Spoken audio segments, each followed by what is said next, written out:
ওলি আল্লাহদের অবদান, ইসলাম প্রচারে আউলিয়াদের অবদান। এই দুনিয়ায় আল্লাহ পাক মানুষের হেদায়েতের জন্য অসংখ্য অগণিত নবী রাসূল আল্লাহ প্রেরণ করেছেন। আদম আলাইহিস সালাতু ওয়াস সালাম থেকে আমাদের নবী পর্যন্ত লক্ষাধিক নবী রাসূল আল্লাহ দুনিয়ায় প্রেরণ করছেন।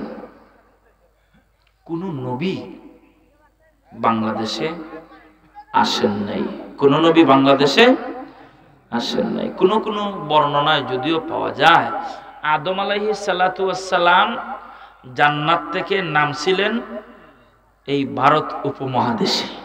আদম নবী জান্নাত থেকে কই নামছেন? ভারত উপমহাদেশে। ভারত উপমহাদেশ বলতে এই এশিয়া মহাদেশের এই ভারত, পাকিস্তান, বাংলাদেশ, নেপাল, ভুটান এগুলো মিলেই এরিয়াটাকে এশিয়া মহাদেশ বলা হয়। আর এর ভিতরে ভারত উপমহাদেশ কয়েকটা রাষ্ট্র মিলায়া।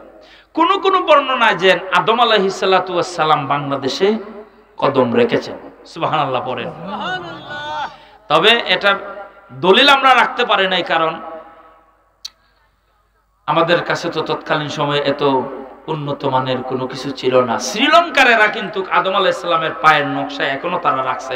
এই জন্য ঐতিহাসিকগণ বলেন না, আদম নবী শ্রীলঙ্কায় নেমেছেন, এই জন্য আদম নবীর পায়ের ছাপ শ্রীলঙ্কায় আছে। বাংলাদেশেও তো যাই হোক, সেদিকে আমি আর যাই না। তবে এরপরে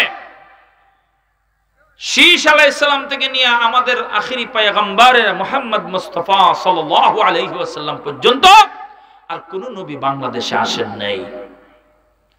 আজ থেকে 800 বছর আগে, 750 বছর আগে, 900 বছর আগে এই ভারত, বাংলাদেশ, পাকিস্তানের মানুষেরা ইসলাম কি জিনিস, ইসলাম কি, মুসলমান কি, আল্লাহ কি, কোরআন কি, নবী কি তারা জানতো না, বুঝতো না। আরে ভাই, আর এই থেকে 60-70 বছর আগেই তো আমার মনে হয় আমার বাবাজি উনিও দেখছেন মানুষেরা ওই ছোট্ট এতটুক পাশ, অর্ধ হাত পাশ, 1.5 হাত লম্বা কাপড়ের টুকরা দিয়া মানুষ লজ্জাস্থান ডাককে রাখতো, এটারে কইতো লেংটি। কেউ বাজান দেখছেন না আপনি? অধিকাংশ মানুষ লেংটি পড়তো। কি পড়তো? লেংটি। লেংটি ল্যাংটা যাতে না থাকে লেংটি ফিরতো। কথা বুঝেননিও?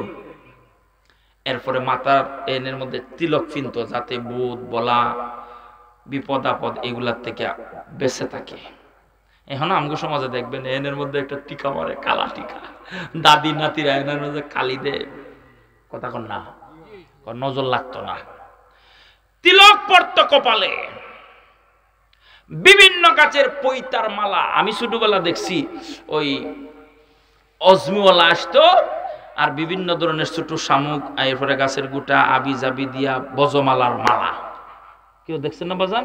হ্যাঁ, এভেলেবেল মহিলারা ওগুলা খরিদ করে 5 টাকা, 2 টাকা, 2.5 টাকা ছিল, এখন আর বেশি পাওয়া যায় না।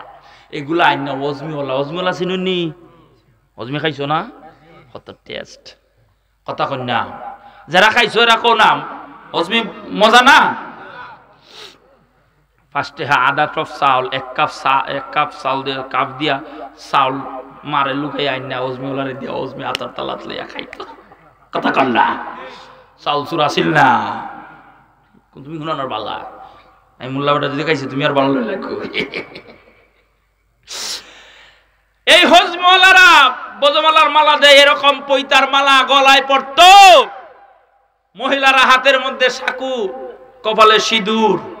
ঘুম থেকে ওইটাই জিব্রাটারে নারায়া হরে কৃষ্ণর জপন করত, ও হরে এরা শিল্লি দিত।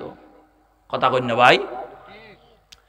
অবিরাম জপন নাম হরে কৃষ্ণ হরে রাম। কথা কয় না ভাই?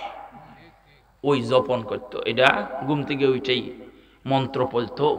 সারাদিন থাকতো এরকম বিভিন্ন গাছের পূজা, মাছের পূজা, দেবতার পূজা, আগুনের পূজা। কথা কন না? ছিল কি ছিল না?